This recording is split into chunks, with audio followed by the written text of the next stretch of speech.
To say a little bit about bruxism problem, a lot of people do use the word bruxism wherein the individual concerned might be hitting their teeth together when they are sleeping.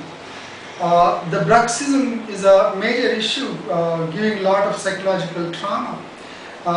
This could be one of the reasons for even orofacial pain, and they can be helped with splints wherein they stop biting their teeth together.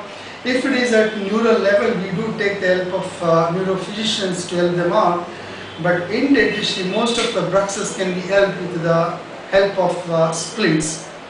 And to say a little bit about veneers, it's regular dentistry wherein